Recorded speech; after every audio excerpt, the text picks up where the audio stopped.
So I think that the first time I heard from the CMM was from Joaquin Fombona, who was my doctoral student in Paris. And of course, he explained me a lot about Chile. I didn't know, I didn't know nothing about Chile before meeting Joaquin, in fact. And also we had the idea in perhaps 2001 to invite Servet Martinez for 1 month in the University of Nanterre, where I was at that time. And so I discussed a lot with him, and then I think that I visited the CMM for the first time in 2002. I think that they organized a conference in probability. I don't remember very well, but I'm sure it was in 2002. And since 2007, in fact, I went them on a regular basis, at least one time per year. So, yes. And so, of course, I was used to collaborate with Joaquin Fombona, who is both a colleague now, but also a very good friend. And but also, after my arrival to École Polytechnique, I discovered that Pierre Collet was in that school and was Pierre Collet spent a lot of time in Chile, in the Universidad de Chile, in this laboratory, and he helped me to meet Jaime San Martin and Servet Martinez, and we developed a long-term collaboration between four of us concerning probability and stochastic processes, but most in fact, we were interested in some mathematical object, which is called quasi-stationary distributions. And Pierre, Jaime, and Servet were specialists of these topics. And there is a book by Springer that they wrote I think 2 years ago on these topics, and I think that I bring them some biological motivation, and which open to new questions on these topics.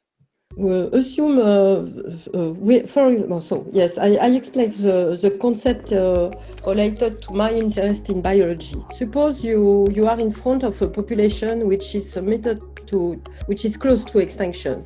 You know that you have a population in danger because you see that the reproduction, the individuals don't reproduce very much,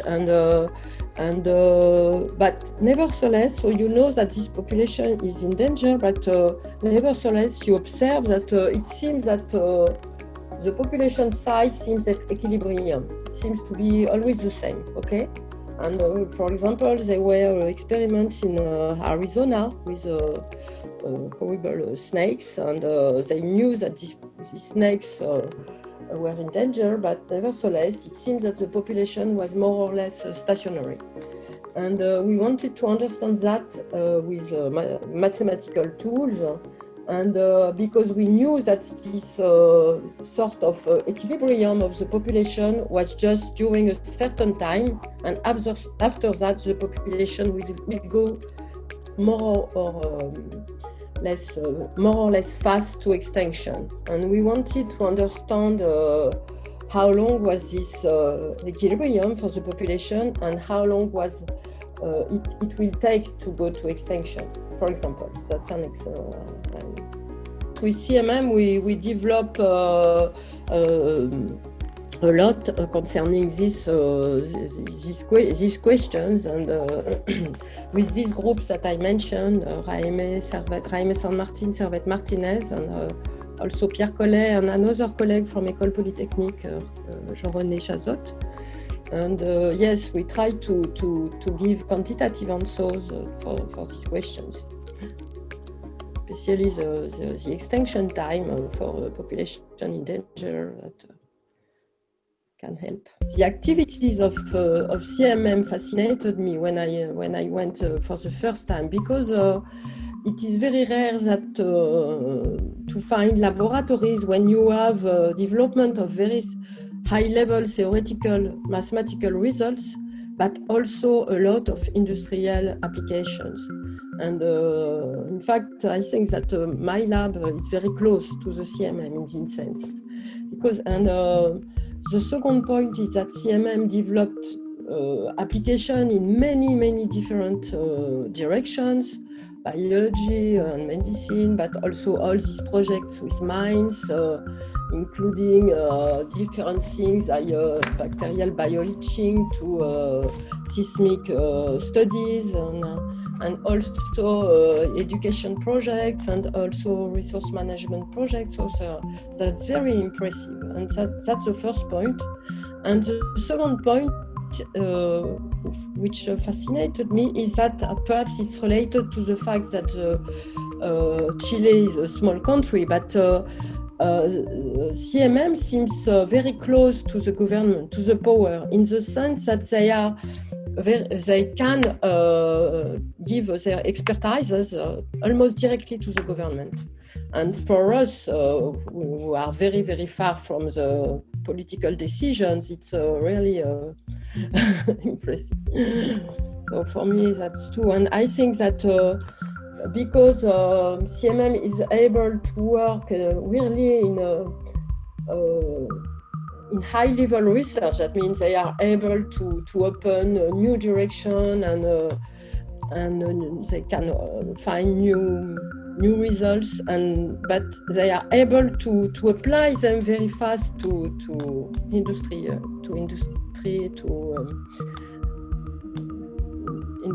or to, I don't know, to management, to education, to what you want. So, but that's very impressive. I really learn a lot in this ability to do all these things together. CMM was certainly perhaps the first mathematical lab to develop a group in biotechnology and bioinformatics to better understand system biology and gene networks, and with a lot of application to biology and medicine. So I think that this group is really fantastic and has to be developed. And now they are opening to ecological systems, and particular with ecologists as Pablo Marquet, and they are interested in Tara data, the data coming from ocean, and so I think that all this group, but of course it's very close to my to my interest, but I think that it's very interesting, and it could be associated to also to application I write that they have in mind now concerning the bacterial bioleaching, which interests the minds. That means that you can adapt bacteria to destroy copper or something like that, you know. So that's a sort of biological tools for minds, and all this can be certainly could create a big group between mathematics, biology, ecology, and with different applications from medicine, environment, and even industry. So happy birthday, CMM, and so I really thank you a lot, because I was really warmly welcomed every time I came to visit you, CMM, and I wish you a very long life and with a lot of beautiful mathematical results with many interesting applications, and I wish to return to visit you very soon. Thank you to all of you. I am CMM, Dieu soy CMM, je suis CMM.